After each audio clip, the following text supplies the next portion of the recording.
हाल ही में सरकार ने बैंकिंग रेगुलेशन एक्ट 1949 में बदलाव करने का निर्णय लिया।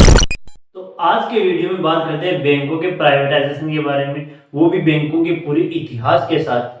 प्राइवेटाइज और नेशनलाइज बैंकों के बारे में जानने से पहले जानते हैं बैंक कितने प्रकार के होते हैं, किस बैंक का क्या कार्य होता है। चलो भाई देखो। भारत में एक प्रमुख बैंक है RBI, reserve bank of India. इस बैंक को बैंकों का बैंक कहा जाता है।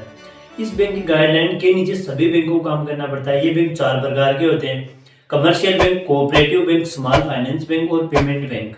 कमर्शियल बैंक चार प्रकार की होती हैं: पब्लिक सेक्टर बैंक जिनकी संख्या इंडिया के अंदर 12 है, प्राइवेट सेक्टर बैंक जिनकी संख्या 21 है, और रीजनल रूरल बैंक्स इनकी संख्या 43 है, एंड फॉरेन बैंक्स विदेशी बैंक्स जिनकी संख्या कोई निश्चित नहीं है। कोऑपरेटिव बैंक दो प्रकार की होती हैं: state cooperative banks and urban cooperative banks. Small finance bank की संख्या 12 है, पेमेंट बैंक्स की संख्या 6 है। भारत में बैंकिंग सेवाओं का इतिहास लगभग 200 वर्ष पुराना है। इसे हम दो भागों में डिवाइड करते हैं: प्री इंडिपेंडेंस फेज 1770 से 1947 और पोस्ट इंडिपेंडेंट फेज 1947 से प्रेजेंट तक। भारत में अंग्रेजों के द्वारा पहली बैंक की स्थापना की गई 1707 के अंदर, जिसका नाम था बैंक ऑफ हिंदुस्तान। इसके बाद 1786 के अंदर एक और बैंक की स्थापना की गई जिसका नाम था bank of Calcutta. British East India company के द्वारा 1806 bank of Bengal, 1840 bank of Madras और 1843 बैंक ऑफ बॉम्बे की स्थापना की गई। 1935 में इन बैंकों का विलय कर एक नया बैंक बनाया गया, इंपीरियल बैंक ऑफ इंडिया। आगे चलकर इंपीरियल बैंक ऑफ इंडिया ही भारतीय स्टेट बैंक बना।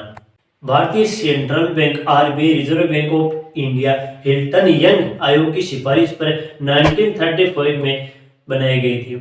उस समय बैंकिंग सुविधा केवल शहरी क्षेत्र तक ही सीमित थी। स्वतंत्रता के समय पूरा बैंकिंग सिस्टम प्राइवेट था। देश की आवश्यकताओं को पूरा करने में, देश की इकोनॉमी को आगे बढ़ाने के लिए इंडियन गवर्नमेंट ने बैंकों का राष्ट्रीयकरण किया। इस राष्ट्रीयकरण करने के लिए एक नियम लागू किया, बैंकिंग रेगुलेशन एक्ट 1949। इसके तहत भारत की central bank RBI reserve bank of India का राष्ट्रीयकरण किया गया। 1955 में भारतीय सेंट्रल बैंक आरबीआई द्वारा इंपीरियल बैंक ऑफ इंडिया का राष्ट्रीयकरण किया गया।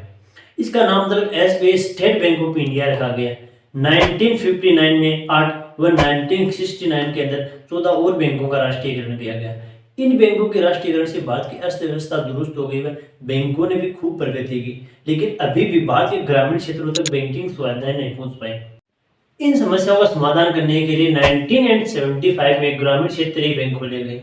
फिर 1980 के अंदर 6 और बैंकों का राष्ट्रीयकरण किया गया तथा प्राथमिक क्षेत्र में लोन देने के लक्ष्य को भी 40% तक बढ़ावा मिला।